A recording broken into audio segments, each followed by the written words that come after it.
আজকের আলোচনার বিষয় অবজেক্টিভ মোরালিটি। হামজা জর্জিসের আল্লাহ বনাম ইসলামের আল্লাহ। হামজা জর্জিসের no god, no good, god and objective মোরালিটির প্রবন্ধের জবাব লিখেছেন মাহমুদুল হক শফি। ভূমিকা: হামজা জর্জিসের মুমিন সার্কেলে একজন জনপ্রিয় লেখক ও বক্তা। তিনি নৈতিকতার দর্শন ব্যবহার করে আল্লাহর অস্তিত্বের প্রমাণ দিয়ে থাকেন। আমরা এখন তার একটি জনপ্রিয় লেখার ব্যবচ্ছেদ করে দেখাবো যে তিনি কিভাবে কাজটি করেছেন। আমরা তার লেখার আলোকে দেখব তিনি যে আল্লাহর অস্তিত্বের প্রমাণ দিয়েছেন তার সিফাত, গুণ বা বৈশিষ্ট্য কেমন। তারপর কোরআন ও সুন্নাহর আলোকে দেখব যে ইসলামের আকীদা অনুসারে আল্লাহ অর্থাৎ ইসলামের আল্লাহর সেই গুণগুলো আছে কিনা। এজন্য আমাদের প্রথমেই প্রয়োজন হামজা জর্জিসের আর্টিকেলটি খুব ভালো করে বুঝে নেওয়া। তাই পাঠকের প্রতি অনুরোধ থাকবে বেশ কয়েকবার হামজা জর্জিসের এই no god, no good, god and objective morality এই আর্টিকেলটি পড়ে নেবেন। এখন চলুন হামজা জর্জিসের আল্লাহ সম্পর্কে জানা যায়। হামজা জর্জিসের আল্লাহ। হামজা জর্জিস আল্লাহর অস্তিত্বে বিশ্বাস করেন। কেন করেন? তার উত্তর তিনি দিয়েছেন তার article no god, no good, god and objective মোরালিটিতে। এই আর্টিকেলটি নেওয়া হয়েছে তার divine reality, God, Islam and the mirage of atheism বই থেকে। তিনি এই আর্টিকেলে প্রথমে প্রতিষ্ঠা করেছেন যে অবজেক্টিভ মোরালিটি বলে সত্যই কিছু একটা আছে এবং এই অবজেক্টিভ মোরালিটির অস্তিত্ব থেকে তিনি তার আল্লাহর অস্তিত্বের প্রমাণ উপস্থাপন করেছেন। যেহেতু তিনি অবজেক্টিভ মোরালিটি থেকে তার আল্লাহর অস্তিত্ব প্রমাণ করেছেন, সেহেতু আমাদের প্রথমেই প্রয়োজন অবজেক্টিভ মোরালিটি বলতে তিনি কি বুঝিয়েছেন সেটা বুঝে নেওয়া। তিনি আর্টিকেলের দুটি স্থানে অবজেক্টিভ মোরালিটি সম্পর্কে তার বুঝ তুলে ধরেছেন। তিনি প্রথমে অবজেক্টিভ শব্দটির সংজ্ঞা প্রদান করেছেন। A basic definition, that is, the term refers to considering or representing facts without being influenced by personal feelings or opinions. In the case of morals, objective means that morality is not dependent or based on one's mind or personal feelings. In this sense, it is outside of one's personal limited faculties. Mathematical truths 1 plus 1 equals to 2 or scientific truths like the earth going around the sun are true regardless what we feel about them. এবং objective morality সংজ্ঞায় তিনি লিখেছেন, this is doomed to failure because the definition of objective morality is that morals are independent of feelings, beliefs, and cultural practices. So, to use them as a means to deny the objectivity of morals is meaningless. অর্থাৎ হামজা জর্জিসের বুঝ হলো যেই নৈতিকতা আবেগ, বিশ্বাস এবং সংস্কৃতির উপর নির্ভরশীল নয় তাকে অবজেক্টিভ মোরালিটি বলে। এটি বোঝাতে তিনি চমৎকার একটি উদাহরণ তুলে ধরেছেন। For instance, the fact that killing a 5-year-old is morally wrong will always be true, even if the whole world were to agree that killing a young child is morally right. এখানে হামজা জর্জিসের বুঝ হলো একটি 5 বছরের শিশুকে হত্যা করা যা অনৈতিক, এটি সকল আবেগ, বিশ্বাস ও সংস্কৃতির সাপেক্ষে সত্য এবং এটি অবজেক্টিভ মোরালিটি। সুতরাং বোঝা গেল যে হামজা জর্জিসের বুঝ অনুসারে অবজেক্টিভ মোরালিটির বৈশিষ্ট্যগুলো হচ্ছে: 1. এই নৈতিকতা বা আবেগ যেমন ব্যক্তিগত ভালোবাসা বা ঘৃণা তাড়িত নয়। বিশ্বাস যেমন ধর্ম তাড়িত নয়। সংস্কৃতি যেমন আরব বা বাঙালি সংস্কৃতি তাড়িত নয়। তবে এতটুকুই যথেষ্ট নয়। হামজা জর্জিসের লেখায় অবজেক্টিভ মোরালিটির আরেকটি গুরুত্বপূর্ণ বৈশিষ্ট্য খুঁজে পাওয়া যায়। চলুন সেই বৈশিষ্ট্যকে খুঁজে বের করি। হামজা জর্জিসের লেখা থেকে Imagine you have come back from a busy day and you switch on the television. You skim through some of the channels.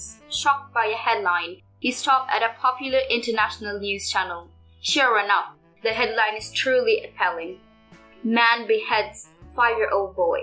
Now, let me ask you a question. What this man did morally wrong? You, like the majority of decent human beings, say yes. Now answer this question.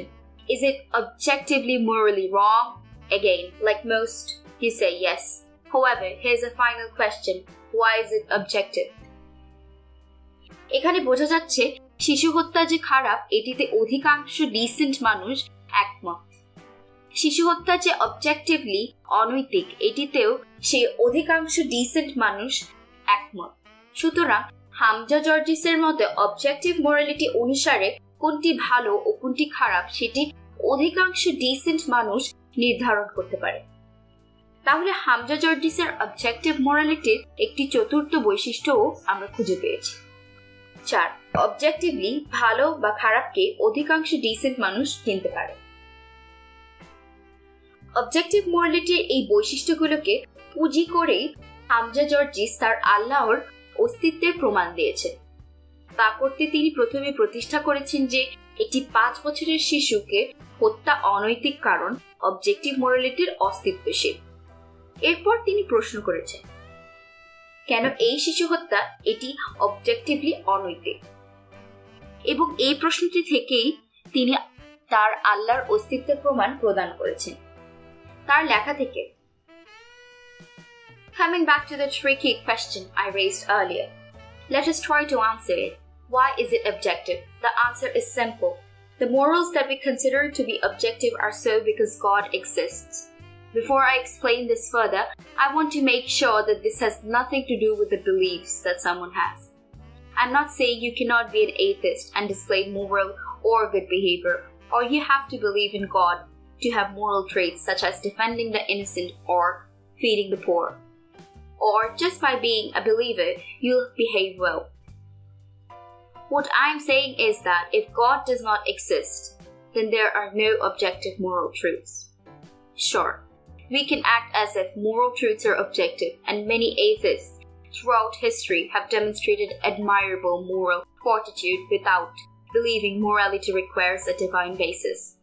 However, what I'm arguing is with God out of the picture. These moral values mean nothing more than social conventions. Therefore, moral truths such as murdering innocent people for entertainment is wrong, and defending the innocent is good. For example, are merely social conventions without God, just like saying it is wrong to pass wind in public. This conclusion is based on the fact that God is the only rational foundation for objective morals. No other concept adequately provides such a foundation. God provides this foundation because He's external to the universe and transcends human subjectivity. Professor Ian Markham similarly explains, God explains the mysterious or presenting down our lives, and God explains the universal nature of the moral plane. As God is outside the world, God, the Creator, can be both external and make universal commands. অর্থাৎ হামজা জর্জিস বোঝাতে যাচ্ছেন যে objective মোরালিটিকে অস্তিত্বশীল হলে আল্লাহও অস্তিত্বশীল, কারণ objective মোরালিটির ভিত্তি একমাত্র আল্লাহর পক্ষে প্রদান করা সম্ভব, যেহেতু আল্লাহ মহাবিশ্বের ঊর্ধ্বে এবং তিনি মানবীয় আবেগ, অনুভূতি ও মতামতের বাইরে অবস্থান করে। এখন ধীরে ধীরে হামজা জর্জিসের আল্লাহর ফান্ডামেন্টাল বৈশিষ্ট্যগুলোকে পরিষ্কার করছে। উপরের আলোচনা থেকে হামজা জর্জিসের আল্লাহর কিছু ফান্ডামেন্টাল গুণ চিহ্নিত করা যাচ্ছে। 1. আল্লাহ মহাবিশ্বের ঊর্ধ্বে। 2. আল্লাহ মানুষের আবেগ, অনুভূতি ও মতামতের ঊর্ধ্বে। তবে আল্লাহ এবং অবজেক্টিভ মোরালিটির অস্তিত্বকে মানতে হলে একটি জনপ্রিয় সমস্যার উদ্ভব হয়। এই সমস্যাটিকে ইউথেফর ডিলেমা বলা হয়। হামজা জর্জিস এই ডিলেমাকে এড়িয়ে না গিয়ে মোকাবেলা করেছেন। এই মোকাবেলা করতে গিয়ে তিনি তার আল্লাহকে আরো কিছু গুণ বা বৈশিষ্ট্য দান করেছেন। তাই হামজা জর্জিসের আল্লাহকে আরো ভালোভাবে বুঝতে হলে তিনি কিভাবে ইউথেফর ডিলেমাকে মোকাবেলা করেছেন তাও বুঝতে হবে। তাহলে শুরুতেই আমরা জেনে নেই ইউথেফর ডিলেমা কি। ইউথেফর ডিলেমার বক্তব্যটি হামজা জর্জিসের লেখা থেকে দেওয়া হলো। Is something morally good because God commands it? Or does God command it because it is morally good?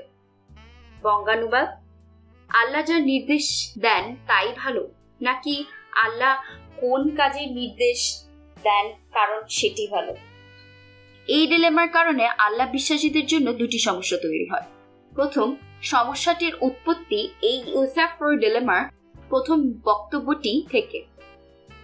আল্লাহ যা নির্দেশ দেন তাই ভালো, সুতরাং কোনো কিছু নৈতিকভাবে ভালো হওয়া নির্ভর করে আল্লাহর মতের উপর। আল্লাহ কোনো কিছু ভালো বললে ভালো, খারাপ বললে খারাপ, সবকিছুই আল্লাহর খেয়াল খুশি নির্ভর। অর্থাৎ ভালো বা খারাপ অবজেক্টিভ নয়। আল্লাহ যদি একটি শিশুকে খুন করতে বলে অথবা একটি নারীকে ধর্ষণ করতে হুকুম করে, তাহলে সেটাকে খারাপ বলা যাবে না, যদিও এই কাজ দুটি সারা দুনিয়ার মানুষের কাছে খারাপ হয়। বিশ্বাসীদের এই সমস্যার বিষয়টি হামজা জর্জিস নিজেই স্বীকার করেছে। This dilemma poses a problem for theists who believe in an all-powerful God because it requires them to believe in one of two things. Either morality is defined by God's commands or morality is external to his commands. If morality is based on God's commands, what is good or evil is arbitrary.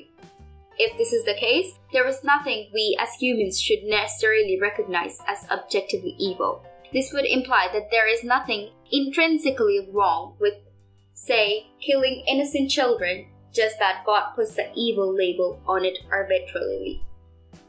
গুরুত্বপূর্ণ বিধায় এই অংশটুকুর হুবহু বঙ্গানুবাদ দেওয়া হলো। এই dilemma সর্বশক্তিমান আল্লাহর বিশ্বাসীদের জন্য সমস্যাজনক, কারণ এটি বিশ্বাসীদের এই দুটি জিনিসের একটি বিশ্বাস করতে বাধ্য করে। হয় আল্লাহই নৈতিকতার সংজ্ঞা নির্ধারণ করেন অথবা নৈতিকতা আল্লাহর নির্দেশের মুখাপেক্ষী নয়। যদি নৈতিকতা আল্লাহর নির্দেশের উপর নির্ভর করে, তবে ভালো বা খারাপের ধারণাটি খেয়াল খুশি নির্ভর। যদি তাই হয়, কোনটি নৈতিকভাবে খারাপ তা মানুষের নির্ধারণ করা উচিত হবে না। এর মানে হলো সত্তাগতভাবে বা হাকিকতগতভাবে খারাপ কিছু, যেমন নিষ্পাপ শিশু হত্যা বলে কিছুই নেই, বরং আল্লাহ কাজটির উপর একটি খারাপ লেবেল মেরে দিয়েছেন মাত্র। পাঠক দয়া করে নীল মার্ক করা অংশটুকুন খেয়াল করুন। এই অংশটুকু থেকে বোঝা গেল যে হামজা জর্জিসের মতে কোনটি নৈতিকভাবে ভালো বা খারাপ তা মানুষেরও নির্ধারণ করা উচিত। হামজা জর্জিসের এই বক্তব্য অবজেক্টিভ মোরালিটির চতুর্থ বৈশিষ্ট্যকেও সমর্থন করে। 4. অবজেক্টিভলি ভালো বা খারাপকে অধিকাংশ ডিসেন্ট মানুষ চিনতে পারে। ইউফ্রো ডিলেমার দ্বিতীয় সমস্যাটি বিশ্বাসীদের জন্য আরো সমস্যাজনক। আল্লাহর কোনো কাজের নির্দেশ দেন কারণ সেই কাজটি ভালো। এর মানে হলো সেই কাজটি আল্লাহ বললেও ভালো, না বললেও ভালো। অর্থাৎ ভালো খারাপ নির্ধারণ করতে আল্লাহরই আর প্রয়োজন থাকছে না। অন্য কথায় ভালো খারাপের ধারণাটি আল্লাহর চাইতেও বড় ধারণা। এক্ষেত্রে দেখা যাচ্ছে আল্লাহ সর্বশক্তিমান থাকছেন না, বরং আল্লাহ হয়ে পড়ছেন কিছু অবজেক্টিভ নৈতিকতার দাস। হামজা লিখেছেন, The other horn of the dilemma implies that some sort of a moral standard is completely outside and independent of God's essence and nature, and even God is obligated to live by this standard. However, that would be clearly undesirable for the theist, since it would make him admit that God is not all-powerful or independent after all. Rather, he has to rely on a standard external to himself. দেখা যাচ্ছে ইউথেফ্রের dilemma থেকে মূলত একটি সমস্যা তৈরি হচ্ছে। এই dilemma দুটি ইলাহের বা ঈশ্বরের মাঝে দ্বন্দ্বের সৃষ্টি করছে। একটি ইলাহ আল্লাহ ও অন্য ইলাহটি অবজেক্টিভ নৈতিকতা। এই দুইজনের মাঝে কোন ইলাহটি বড় সেটি বিশ্বাসীদের পেরেশানিতে ফেলে দিচ্ছে। এই পেরেশানি নিবারণ করতে হামজা জর্জিস একটি তৃতীয় রাস্তা বের করেছেন। তিনি আল্লাহ ও অবজেক্টিভ নৈতিকতা সমন্বয় করেছেন। তার মতো আল্লাহই উত্তম, গড ইজ গুড।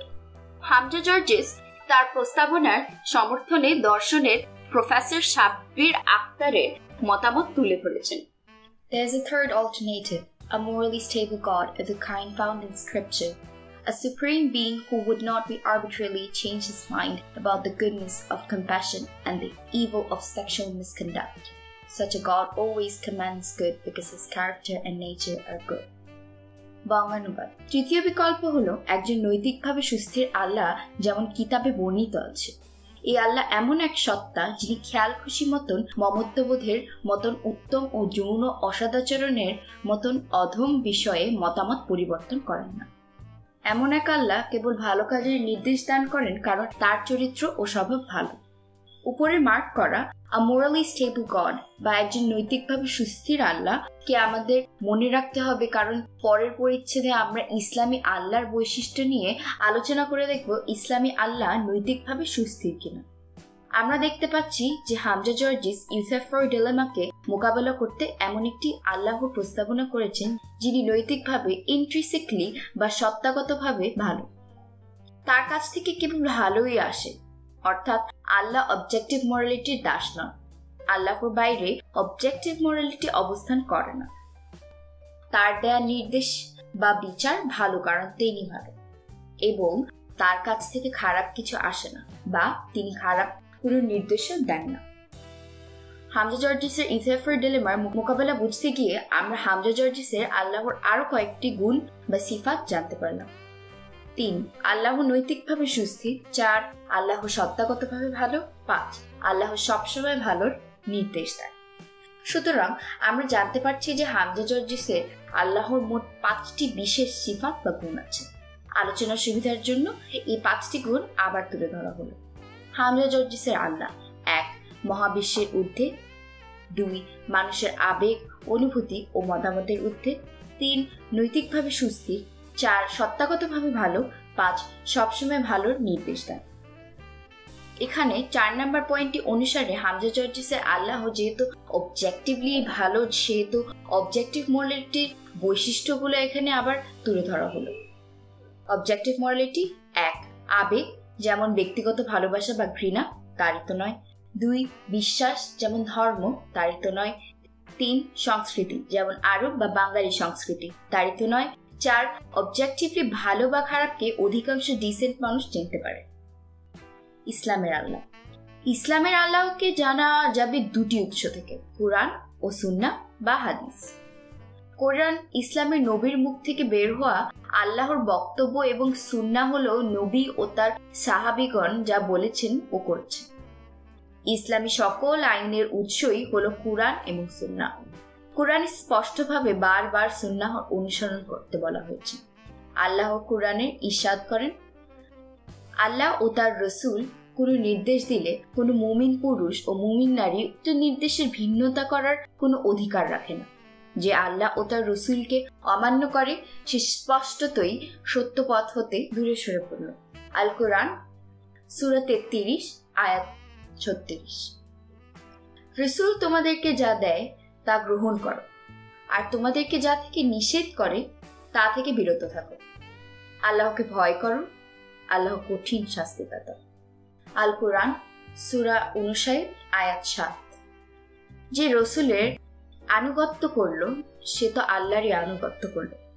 কেউ মুখ ফিরিয়ে নিলে জোরপূর্বক তাকে সৎ পথে আনার জন্য আমি তোমাকে তাদের প্রতি পাহারাদার করে পাঠাইনি। আল কোরআন সূরা 4 আয়াত 80। বলো, তোমরা আল্লাহর আনুগত্য করো এবং রাসূলের আনুগত্য করো। অতঃপর যদি তোমরা মুখ ফিরিয়ে নাও তাহলে তার উপর অর্পিত দায়িত্বের জন্য সে দায়ী এবং তোমাদের উপর অর্পিত দায়িত্বের জন্য তোমরা দায়ী, এবং তোমরা তার আনুগত্য করলে সৎ পথ পাবে। রাসূলের দায়িত্ব তো শুধু স্পষ্টভাবে পৌঁছে দেওয়া। আল কোরআন সূরা 24 আয়াত 54। সুতরাং বোঝা গেল কোরআন তো বটেই, সুন্নাহ বা হাদিসের নির্দেশের উৎস হলেও স্বয়ং আল্লাহ। আমরা এখন কুরআন ও সুন্নাহ থেকে আল্লাহর নৈতিক সিফাতগুলোকে বোঝার চেষ্টা করব। ইসলামের আল্লাহ কি নৈতিকভাবে সুস্থির? একজন যখন নৈতিকভাবে সুস্থির হন তখন তিনি গুরুত্বপূর্ণ কোনো বিষয়ে তার নীতি ঘন ঘন পরিবর্তন করেন না। আর সেই একজন যখন আল্লাহ যিনি কোরআনের দাবি অনুসারে ভবিষ্যৎ সম্পর্কে পূর্ণ অবগত, তিনি কি কোনো কিছু ভালো নাকি খারাপ সেই ব্যাপারে তার নীতি পরিবর্তন করতে পারেন? তিনি নৈতিকভাবে সুস্থির হলে সেটি পারেন না। চলুন ইসলামের আল্লাহর কিছু কাজ অধ্যয়ন করে বিচার করি এই আল্লাহ নৈতিকভাবে সুস্থির কিনা। নবীর সাবেক পুত্রবধূ জয়নাবকে বিবাহ করার ঘটনাক্রমে দত্তক প্রথা বাতিল হবার পরে সাহাবী সমাজে কিছু সমস্যা দেখা যায়। অনেক নারী সাহাবীরই দত্তক পুত্র ছিল। দত্তক প্রথা বাতিলের ফলে তারা তাদের দত্তক পুত্রদের সামনে পর্দা করতে বাধ্য হল। একজন নারী সাহাবী এই বিষয়ে নবীর কাছে অনুযোগ জানান। নবী সেই সাহাবীকে তার জোয়ান দত্তক পুত্রকে বুকের দুধ পান করিয়ে দুধপুত্র বানিয়ে ফেলার পরামর্শ দিলেন। সহি মুসলিম হাদিস একাডেমি 18 দুধ পান, পরিচ্ছেদ 7 বয়স্কদের দুধ পান করানো। 3492 26 1453। আমর আন নাকিব ও ইবনু আবু উমর আয়েশা থেকে বর্ণিত। তিনি বলেন, সুহাইলের কন্যা সাহালা নবী সাল্লাল্লাহু আলাইহি সাল্লাম এর নিকট হাজির হয়ে বলল, হে আল্লাহর রাসূল, আমার সাথে সালিমের দেখা সাক্ষাৎ করার কারণে আমি আবু হুজাইফার মুখমণ্ডলে অসন্তুষ্টির আলামত দেখতে পাচ্ছি, অথচ সালিম হলো তার হালিফ অর্থাৎ পোষ্যপুত্র। নবী সাল্লাল্লাহু আলাইহি সাল্লাম বললেন, তুমি তাকে দুধ পান করিয়ে দাও। তিনি বললেন, আমি কেমন করে তাকে দুধ পান করাবো, অথচ সে একজন বয়স্ক পুরুষ। এতে রাসূলুল্লাহ সাল্লাল্লাহু আলাইহি সাল্লাম মুচকি হাসি দিলেন এবং বললেন, আমি জানি যে সে একজন বয়স্ক পুরুষ। আমার অর্থাৎ রাবি তার হাদিসে অতিরিক্ত বলেছিলেন সালিম বাদর যুদ্ধে অংশগ্রহণ করেছিলেন। আর ইবনু আবু উমরের বর্ণনায় রয়েছে যে রাসূলুল্লাহ সাল্লাল্লাহু আলাইহি সাল্লাম হেসে দিলেন।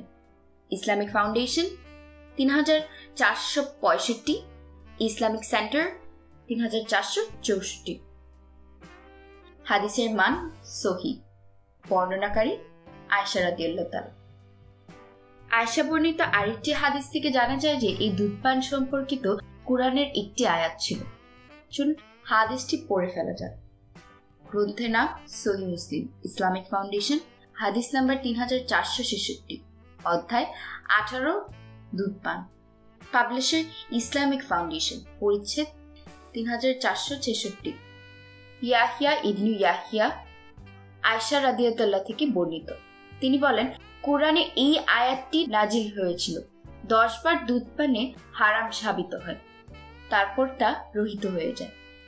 5 বার পান দ্বারা হুর মতো সাব্যস্ত হয়, তারপর রাসূলুল্লাহ সাল্লাল্লাহু আলাইহি সাল্লাম ইন্তেকাল করেন, অথচ ওই আয়াতটি কুরআনের আয়াত হিসাবে তিলাওয়াত করা হতো।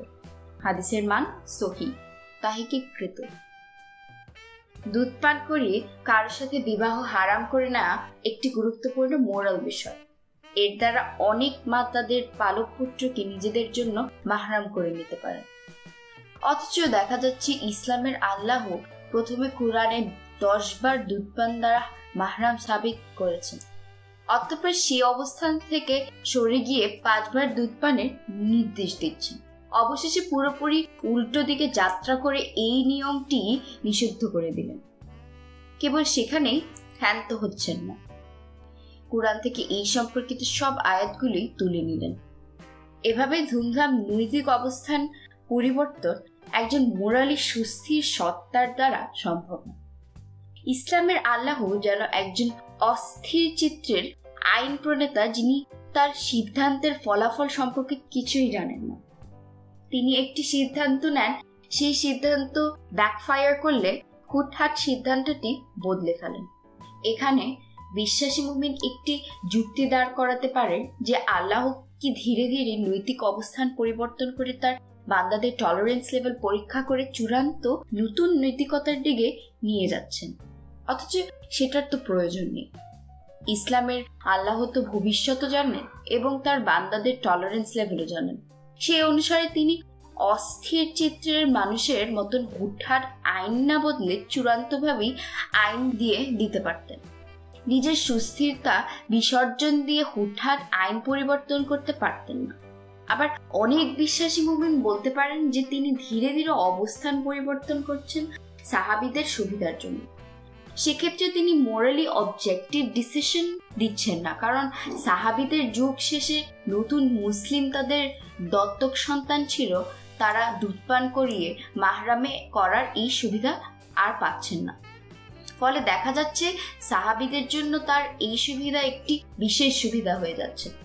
এই বিশেষ সুবিধা কেন? আল্লাহ কি তাহলে সাহাবীদের প্রতি ভালোবাসা থেকে তাদের এই বিশেষ সুবিধা দিয়েছেন? তাই যদি হয়, তাহলে আল্লাহ অবজেক্টিভলি আইন প্রণয়ন করছেন না, কারণ এই আইন তিনি সাহাবীদের প্রতি ভালোবাসা দ্বারা প্রভাবিত হয়ে প্রণয়ন করছেন। সেক্ষেত্রে অবজেক্টিভ মোরালিটির ভিত্তি আল্লাহ হতে পারেন না, কারণ তিনি ভালোবাসা দ্বারা তাড়িত হয়ে মোরালিটি ঠিক করে দিচ্ছেন। ইসলামের আল্লাহ কি সত্তাগতভাবে ভালো? এখন আমরা দেখব আল্লাহ সত্তাগতভাবে ভালো কিনা। কাউকে সত্তাগতভাবে ভালো হতে হলে তাকে ভালো কাজকে বৈধতা দিতে হবে এবং খারাপ কাজকে অবৈধ করতে হবে। আমরা জানি কুরআন এবং সুন্নাহর একটি স্পষ্ট নির্দেশনা হলো জিহাদে কুফফার পুরুষ সদস্যদের হত্যার পরে নারীদের বন্দী করে তাদের সাথে তাদের অসম্মতিতে যৌন সঙ্গম করা সম্পূর্ণ জায়েজ। আমরা এর প্রমাণ পাই সূরা নিসার 24 নম্বর আয়াত থেকে। তাফসিরে জালালাইন থেকে এই আয়াতের আদি ব্যাখ্যাটিও দেখে নিতে পারে। তবে তোমাদের দক্ষিণ হস্ত যাদের মালিক হয়ে গেছে বাদীদের থেকে, যারা যুদ্ধবন্দী হয়ে তোমাদের অধীনে এসে গেছে, তোমাদের জন্য তাদের সঙ্গে ইস্তেব্রায়ের রেহেমের পূর্ব স্বামীর পানি থেকে জরায়ু মুক্ত হওয়ার পর সহবাস করা জায়েজ আছে, যদিও তাদের স্বামীগণ দারুল হরবে বিদ্যমান থাকে না কেন। আল্লাহ তাআলা এই বিধানটি তোমাদের উপর ফরজ করে দিয়েছেন। এখন ধরুন আমরা প্রশ্ন করলাম, এই বিশেষ কাজটি কি অবজেক্টিভলি ভালো না খারাপ? আন্তর্জাতিক আইন অথবা জেনেভা কনভেনশন কথা বাদ পৃথিবীর সকল ডিসেন্ট মানুষ বলবেন যে এই কাজটি হামজা জর্জিসের দেয়া উদাহরণের তথা সেই 5 বছরের শিশু হত্যার মতনই ঘৃণ্য ও জঘন্য একটি কাজ। চলুন আমরা আরেকটি প্রশ্ন করি, কাজটি কি অবজেক্টিভলি খারাপ? উত্তর হচ্ছে হ্যাঁ, এই কাজটি অবজেক্টিভলি খারাপ, কারণ হামজা জর্জিসের লেখাতেই আমরা পাচ্ছি যে অবজেক্টিভলি ভালো বা খারাপকে অধিকাংশ ডিসেন্ট মানুষ চিনতে পারে এবং এই যুদ্ধবন্দী নারীদের ধর্ষণ করাকে অধিকাংশ ডিসেন্ট মানুষ খারাপ একটি কাজ হিসেবেই দেখে। এখন যেহেতু ইসলামের আল্লাহ এই একটি অবজেক্টিভলি খারাপ কাজের নির্দেশনা দান করেছেন, সেহেতু ইসলামের আল্লাহ সত্তাগতভাবে মোটেই ভালো নয়। হামজা জর্জিস ইউসুফের ডিলেমা মোকাবেলা করতে পেরেছেন কি? হামজা জর্জিসের বুঝ অনুসারে অবজেক্টিভলি মোরালিটির একটি গুরুত্বপূর্ণ বৈশিষ্ট্য হলো অবজেক্টিভলি ভালো বা খারাপকে অধিকাংশ ডিসেন্ট মানুষ চিনতে পারে। এখানে তিনি এবং তার সকল বিশ্বাসী অনুসারীগণ একটি সমস্যায় পড়ে যাবেন। অবজেক্টিভলি ভালো বা খারাপকে যদি অধিকাংশ ডিসেন্ট মানুষ চিনতে পারে, তাহলে অবজেক্টিভলি মোরালিটির ভিত্তি হিসেবে আল্লাহর কোনো প্রয়োজন থাকছে? সেক্ষেত্রে মোরাল জীবনযাপন করতে তো আল্লাহ বিশ্বাসে বা ধর্ম বিশ্বাসের কোনো দরকারই থাকছে না। পাঠক প্লিজ প্রশ্ন করুন, হামজা জর্জিস কি সত্যই ইউসুফের ডিলেমা থেকে বের হতে পারছেন? পরিশেষ, হামজা জর্জিসের লেখা থেকে আমরা ওনার আল্লাহর বেশ কয়েকটি গুণ সম্পর্কে জানতে পারলাম। হামজা জর্জিসের লেখা থেকেই আমরা দেখলাম অবজেক্টিভ মোরালিটি সম্পর্কে তার নিজস্ব বুঝ কি। আমরা দেখলাম হামজা জর্জিসের আল্লাহ নৈতিকভাবে একজন সুস্থির সত্তা এবং তিনি সত্তাগতভাবে ভালো। অতঃপর আমরা কুরআন ও সুন্নাহর আলোকে জানতে পারলাম যে ইসলামের আল্লাহ সত্তাগতভাবে ভালো নন, কারণ তিনি মন্দ কাজ যেমন যুদ্ধবন্দী ধর্ষণের নির্দেশ দিয়েছেন। আরও দেখলাম যে ইসলামের আল্লাহ নৈতিকভাবে সুস্থির নন। ইসলামের আল্লাহ সত্তাগত ও ভালোত্ব ও নৈতিক সুস্থিরতা নিয়ে কুরআন ও সুন্নাহ থেকে কেবল 2টি উদাহরণ দেওয়া হয়েছে, যদিও আরো বহু উদাহরণ উপস্থাপন করা যেত। আমরা দেখতে পাচ্ছি যে হামজা জর্জিসের আল্লাহ ও ইসলামের আল্লাহ দুটি পুরোপুরি ভিন্ন সত্তা। সুতরাং কোনো মুমিনের উচিত হবে না হামজা জর্জিসের যুক্তি ব্যবহার করে আল্লাহর অস্তিত্বের প্রমাণ দেওয়া, কারণ হামজা জর্জিসের আল্লাহ ইসলামের আল্লাহ নয়। হামজা জর্জিস তাবৎ ইসলামিক অ্যাপোলজিস্টদের মাঝে খুবই জনপ্রিয়। তিনি নৈতিকতার দর্শন ব্যবহার করে আল্লাহর অস্তিত্বের প্রমাণ দেওয়ার প্রয়াস করেছেন। ইনসিকিউর বিশ্বাসীদের কাছে হামজা জর্জিসের এই প্রচেষ্টাকে অত্যন্ত মূল্যবান মনে হবে। তিনি আল্লাহর অস্তিত্ব প্রমাণ করেছেন এতটুকুই ইনসিকিউর বিশ্বাসীদের কাছে যথেষ্ট। এই প্রমাণ করতে গিয়ে আল্লাহর গুণাবলী যে তিনি সূক্ষ্মভাবে পরিবর্তন করে ফেলছেন এবং একটি নতুন আল্লাহ সৃষ্টি করেছেন সেটি তাদের কাছে গুরুত্বপূর্ণ নয়। বেশিরভাগ ক্ষেত্রে এই পরিবর্তন তাদের চোখেই পড়ে না এবং সেটিই স্বাভাবিক। নোট: এই লেখাটির ইংরেজি অনুবাদ ক্যানাডিয়ান এক্স মুসলিম আবদুল্লাহ সামিরের ওয়েবসাইটেও প্রকাশিত হয়েছে। শোনার জন্য অনেক ধন্যবাদ।